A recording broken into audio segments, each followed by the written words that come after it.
Mga bagay talaga na kahit anong gawin mo, hindi nila na-appreciate yung effort mo. Ganun. So, okay lang yan as long as ginagawa mo yung part mo, trabaho mo. Ayun. So, go lang. So, hello mga Megs. Yan, for today's video, mga Megs, ay gusto ko lang i-share sa inyo mga Megs yung experience ko past few days. Oh, English. What? Yan, so kasi mga Megs, ay dumating sa point na nagkwento si Lola sa mga friends niya, na mga kamaratis niya, kasama sa tinatambayan namin.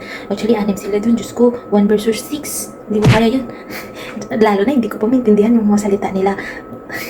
Oo, sa totoo lang mga Megs, sa 10 months ko dito, hindi pa ako masyadong nakapagsalita. Ano lang, basic lang. Like, hindi pwede, kainin mo to, ganito, ganyan, mga basic lang, mga alam ko. Pero yung, pag yung conversation talaga, hindi ko na kaya, mga Megs. Hirap. Ayun na nga mga Megs, bakit nalaman ko mga Megs na ganun yung usapan nila, kasi di ba hindi ako makaintindi. So, 1 versus 6, so na-record ko mga Megs. Ayun. So, syempre, malakas na kasi yung boses eh. Sabi ko, ramdam ko kasi, sabi ko, ako yung pinag-usapan na, parang ramdam ko yan eh. Ayun, so na-record ko. Then, tapos, after ng record ko, sinend ko sa friend ko, kasi yung friend ko meron siyang kaibigan na Indonesian. Ayun na nga, nalaman ko. So, ang sakit, charot.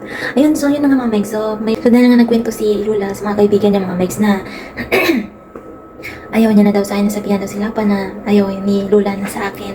Yun, so just para sa akin is okay lang na umalis, okay lang sa akin na magpalipat. Kasi dito mga Meg sa Taiwan, okay lang na magpalipat ka ng employer if ever na ayaw mo na ayaw mabigat yung trabaho or something like it. Basta any reason, ayun, so basta valid lang siya, pwede ka magpalipat ng employer. Ayun, so sa akin naman mga Megs, kaya ko naman tiisin as long as kaya ko, titisin ko. Yun. So, kasi si Lola hindi ko lang alam bakit ayaw niya na sa akin. Siguro sa kabila ng lahat na ginawa ko sa kanya, pag-alaga sa niya, ayaw niya na. Ganun talaga siguro mga Megs, kapag nagsasawa ka na sa tao, basta-basta mo na lang na ayawan. Basta-basta mo na lang na chupi-chupi. Yun, so, kaya niya na mga Megs na tumayo, na pumunta sa rinula niya. Ayun, din niya natin ako tinatawag. So, siguro sa tingin niya, kaya niya na. Ayun, ayaw niya na magpatulong. Ayun, tapos may time minsan mga Megs na pag dumating yung anak niya, ayan, grabe, ubo na ubo. Hindi ko alam bakit, nagpapapansin. Hindi ko alam, basta as long as ginagawa ko yung trabaho, sa isip ko, bahala ka dyan.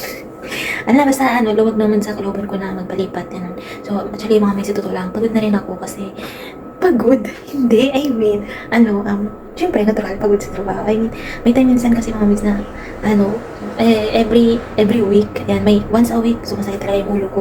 Kasi mga may kulang ako sa tulog every 1 hour, 30 minutes, bumabangon si Lula, umiihi. Kasi minsan, pasalamat na lang ako pag ever na, 3 hours, 2 hours na wala siyang tayo. Thank you na lang ako niyan sa ganyan. Grabe. Basta mga Megs lang naman yung update ko. So, if ever na palipat ako, okay lang naman. At yun, so syempre, ayaw ko rin naman na tumambay sa agency ng matagal. Yun, if ever na paalisin.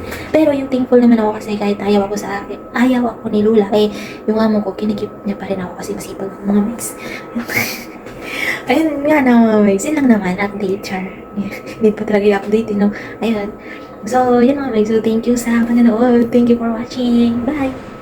Kaya natin to mga Megs.